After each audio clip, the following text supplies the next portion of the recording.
Monsieur Sachanik, qui êtes-vous? Est-ce que vous pouvez vous présenter? Oui, mais bonjour.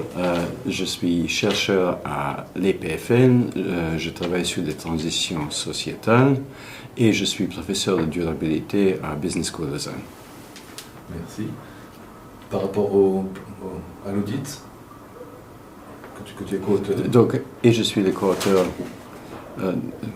de l'audit du plan climat vaudois qui a été fait en 2022. En quoi D'abord, c'est quoi un plan climat? Donc, un plan climat, c'est un plan d'action territorial. Nous avons 3 niveaux de gouvernance en Suisse, la commune, le canton et la confédération. Et donc, chacun des 3 niveaux a des moyens d'action. Et un plan climat cantonal est le plan de coordination et d'action au niveau cantonal. D'accord. Et ça s'inscrit dans des objectifs qui ont été fixés par le canton? Oui, et dans les objectifs de la Confédération, qui, eux, sont liés aux accords de climat de Paris, qui ont été signés en 2015 et donc adoptés par la Confédération de suite. Quels sont les objectifs du canton? Alors, le canton, d'ailleurs, comme la Confédération, doit s'inscrire dans un plan qui est compatible avec 1,5 degré de l'accord de Paris, à savoir arriver en net zéro en 2050 et réduire les émissions de CO2 équivalentes, donc les gaz à effet de serre, de moitié en 2030. Et tout cela par rapport à un point de départ qu'on prend toujours le même, c'est 1990. Mais il faut savoir qu'entre 1990 et 2020, il y a eu une petite réduction, donc l'essentiel de cette moitié de réduction reste à faire. Merci. Quels sont les domaines concernés? Alors, ça c'est le bon côté du plan climat vaudois, parce qu'il regarde les 4 grands domaines qui sont à l'origine de la plupart des émissions. Donc, dans l'ordre, c'est la mobilité, le bâtiment, les 2 grands domaines, et les 2 plus petits, mais quand même importants domaines, qui sont l'industrie et l'agriculture. Et donc, dans le plan, il y a un volet pour chacun des 4.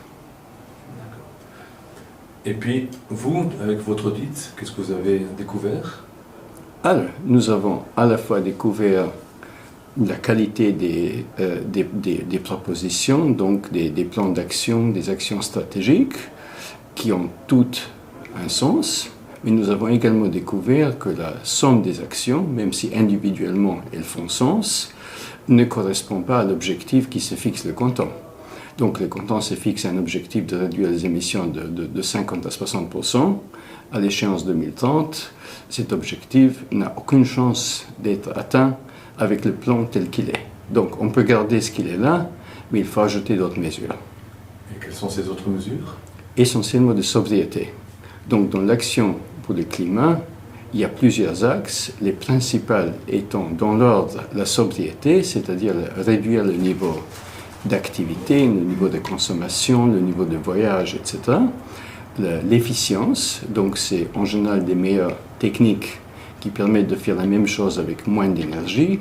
Et troisièmement, bien sûr, d'utiliser de l'énergie propre, de l'énergie solaire, éolienne, hydraulique, etc. Alors, il y a du 2e et du 3e dans les plans climat, il n'y a pas de sobriété. En tant que citoyen, qu'est-ce que je peux faire?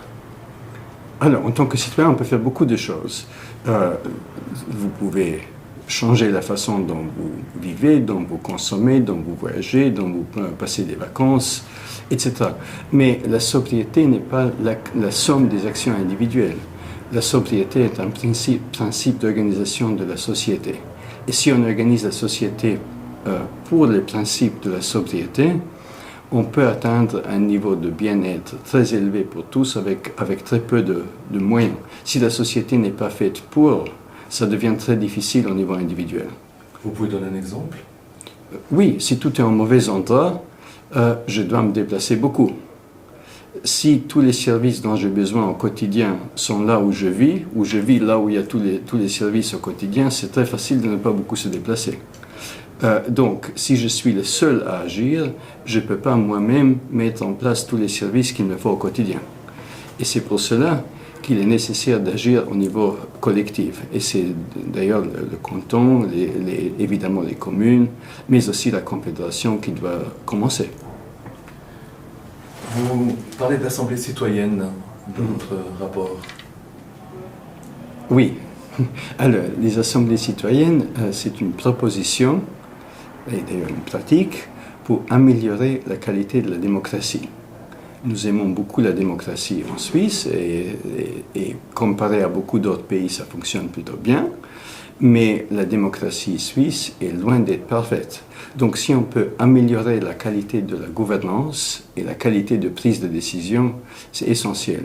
Et les assemblées citoyennes ont presque toujours, donc on a plusieurs décennies maintenant et plusieurs centaines d'assemblées d'expérience, arriver à prendre des sujets complexes avec des questions éthiques, des questions de moralité, des questions de valeurs différentes ou différenciées, et on arrive à une convergence qui permet d'agir. Donc ça fonctionne assez bien. Donc l'idée, c'est à la fois d'améliorer la qualité de la gouvernance, donc la qualité de prise de décision, mais aussi de créer une adhésion dans la population, parce que si c'est les citoyens qui décident eux-mêmes, par définition, et ayant participé au processus, ils auront une meilleure adhésion aux recommandations qu'ils font eux-mêmes. Dans votre rapport, vous parlez à la fin d'une réduction de 53% des émissions avec une augmentation de la qualité de vie. Est-ce que c'est compatible ? Oui, parce que ce ne sont pas les émissions qui font la qualité de vie. Ce qui fait la qualité de vie, c'est l'interaction, c'est la qualité de participation dans la société, c'est les liens sociaux, c'est la santé, c'est une bonne alimentation.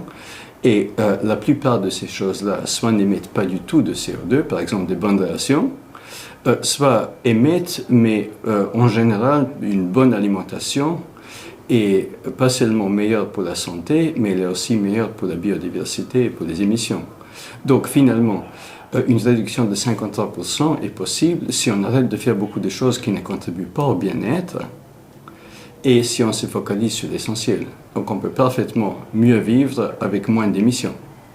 Merci beaucoup. Avec plaisir.